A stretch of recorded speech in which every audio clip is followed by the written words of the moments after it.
All right, I hope you're doing well. Imagine it's the summer of 1518. It's hot, not mildly uncomfortable hot. I'm talking heavy, sticky, no breeze, why are my eyeballs sweating kind of hot. And you're living in the city of Strasbourg, which at the time wasn't French at all, but part of the Holy Roman Empire. It's the middle of a heat wave, and there is no air conditioning, no iced coffee or sunscreen, no Spotify, just the sound of church bells, village gossip and the smell of livestock. And then in the middle of a normal day, a woman casually walks into the street and starts to dance. Her name was Frau Trophia. We don't actually know her first name. History really said, yeah, Frau is fine. Frau means miss, if you don't know. And I get flashbacks every time I say it about my German teacher at comprehensive school. But anyhow, in July 1518, Frau Trophia stepped into the street and began to dance. She wasn't cute dancing, not festive dancing, not someone brought a lute dancing. A lute, if you don't know, is a wooden string instrument bordering the guitar family. She was just dancing, alone. No music, no party, for no apparent reason. At first, the neighbours probably did what you and I would do. Peek through the shutters and whisper, "Is she okay?" Maybe they assumed she had drunk too much wine. Strasbourg wine was known to be quite strong. Or possibly she'd lost a bet. Maybe her husband said something to piss her off and she thought, "Do you know what? I'm going to dance about it." But she didn't stop. She danced for hours. Those hours turned into days. According to reports, she danced for almost a week straight. Now try dancing for 5 minutes without music. It feels a bit weird. Now try dancing for 10 minutes. It will start to get boring, maybe uncomfortable. Your calf muscles may file a complaint. Now just imagine doing that for days. However, this is where it starts to become a bit wild. Everybody joins in. At first, it was just a handful of people. Within a week, more and more people kept joining. Then dozens of people. And then hundreds. By August, somewhere between 50 and 400 people were dancing in the streets of Strasbourg. The numbers may vary here because, 16th century census methods were basically, let's do a quick head count and hope for the best. These people weren't smiling, they weren't celebrating. They were described as grimacing, exhausted, sometimes screaming in pain. Some begged for mercy. Some reportedly foamed at the mouth. They danced until their feet bled. People were collapsing, and some, according to several accounts, died. Yes, people actually died. Chroniclers claimed that at the peak of the plague, about 15 people a day were dying from heart attacks, heat stroke, exhaustion, and of course, dehydration. Now, historians debate whether that number is a tad bit exaggerated because medieval writers, they loved dramatic flair. But let's be honest, even if it was half of that number, that's still absolutely terrifying. Picture walking down your street and seeing your neighbour doing the cha-cha against their will, while the postman collapses from overexhaustion. This is definitely not a vibe. A couple of weeks into this plague, which in my opinion was far too late, the authorities decide to step in. So, what did the authorities do? This is my favourite part because of how absolutely outrageous it is. The city council gathered together. They had an official meeting and said essentially, "We have a dancing problem." I mean, no shit, Sherlock. And instead of banning dancing or, intervening in some way to help these poor people stop, do you know what they did? They hired musicians. I'm not joking. The authorities believed the dancers had something they called overheated blood.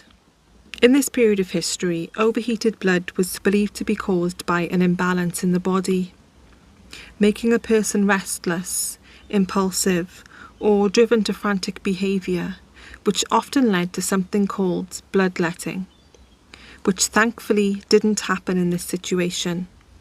However, their theory for this occasion was just that they needed to dance it out. So they built a stage, they brought in musicians, and they even hired professional dancers to encourage them.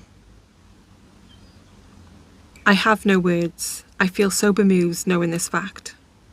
Imagine the poor lute player who shows up for work and says, "Hey guys, what's the occasion?" And someone replies, "Mass hysteria." This decision made everything worse, clearly. Obviously, more music meant more dancing. It was like pouring petrol on a very rhythmic fire. Here's where medieval belief steps in. Many people thought the dancers were cursed by Saint Vitus.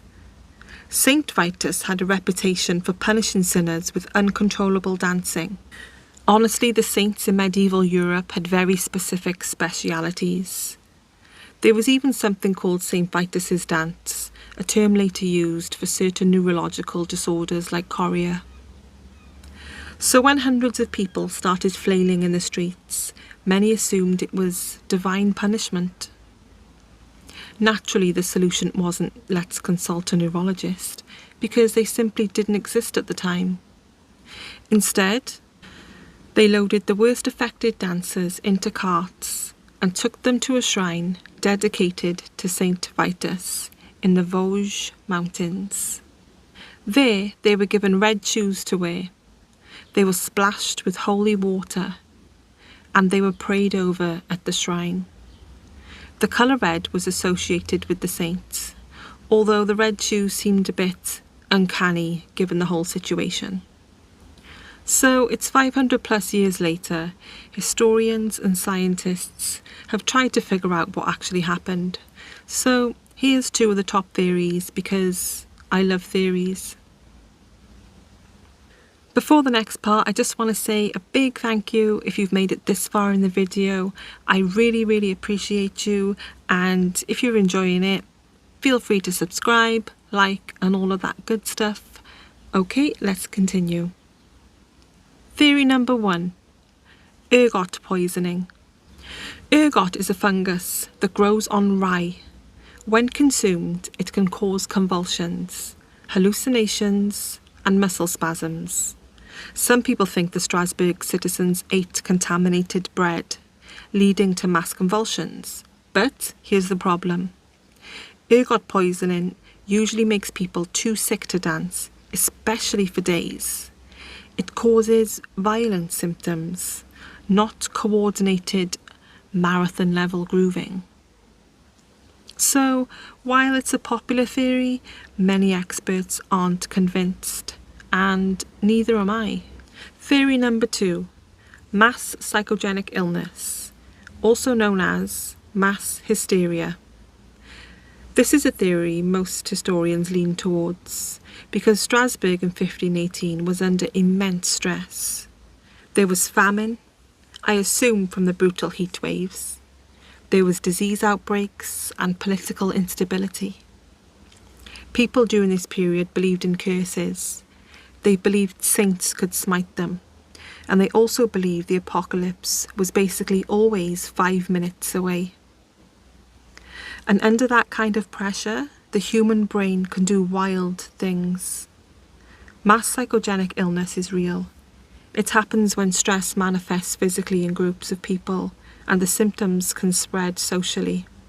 For instance, one person starts to dance, others who are primed by fear and belief begin to dance too.